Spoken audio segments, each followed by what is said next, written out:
ओम शांति। कोई भी अच्छा काम शुरू करते हैं तो कहते हैं श्री गणेश करो।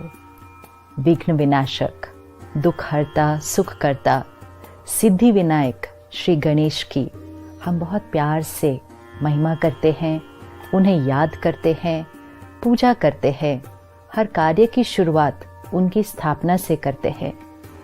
लेकिन क्या सिर्फ याद करना और उनकी महिमा करना क्या उतना काफ़ी है?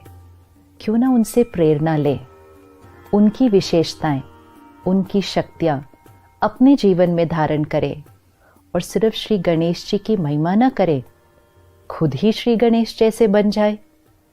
श्री गणेश जी की जो जन्म की कहानी है वो हमें बहुत कुछ सिखाती है।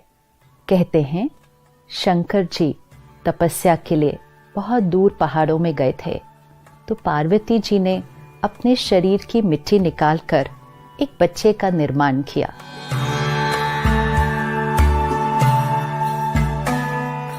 एक दिन पार्वती जी ने उस बच्चे को घर के बाहर खड़ा किया कि वो स्नान करने जा रही थी, तो घर में अंदर में कोई नहीं आना चाहिए। और अचानक उस दिन शंकर जी वापस आ गए, तो उस बच्चे ने अपने कर्तव्य का पालन किया और शंकर जी को अंदर नहीं जाने दिया, क्योंकि उस बच्चे ने अपने पिता को ही नहीं पहचाना। कहा जाता है शंकर जी को इतना गुस्सा आ गया कि उन्होंने उस बच्चे का सर काट दिया। और पार्वती जी उतनी देर में बाहर आई तो उन्हें पता चला कि शंकर जी ने उनके बच्चे का सर काट दिया।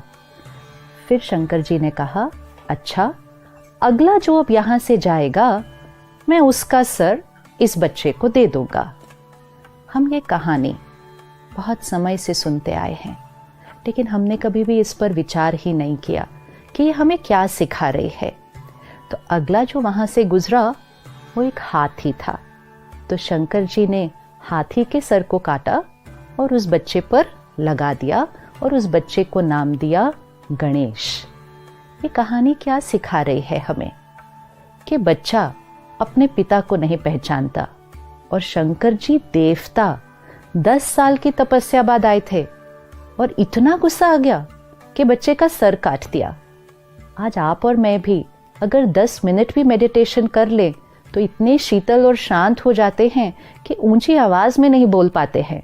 और देवता 10 साल की तपस्या बाद एक बच्चे के ऊपर इतना गुस्सा आया, और बात भी कितनी थी, अपने ही तो कर्तव्य का पालन कर रहा था, सर काट दिया।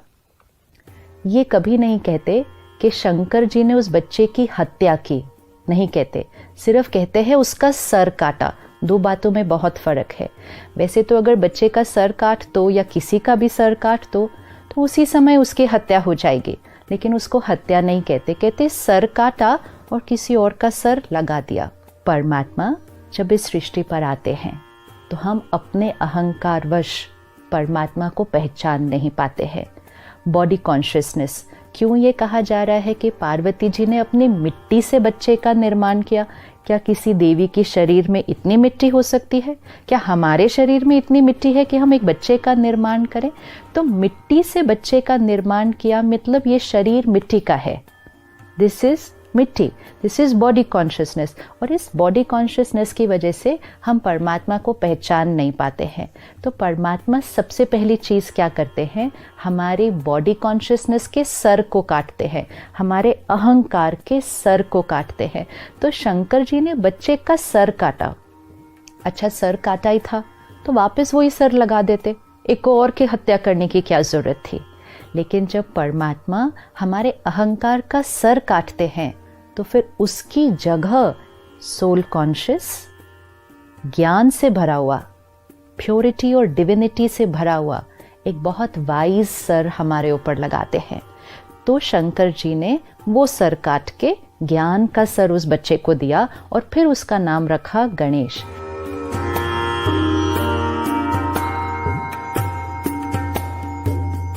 तो गणेश जी के अगर हम एक एक अंग को देखें, वो हमें सही जीवन जीने का तरीका और ज्ञान को अपने जीवन में कैसे लाना है उसकी धारणा सिखाता है। सबसे पहली चीज़ जो सर है, मस्तिष्क, वो बहुत बड़ा, मतलब विजडम एंड विशाल बुद्धि।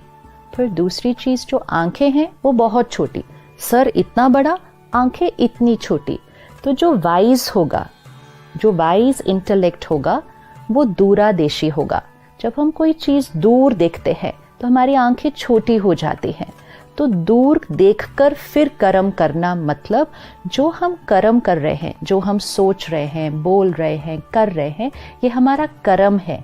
लेकिन कर्म करने से पहले उस कर्म के परिणाम के बारे में सोचकर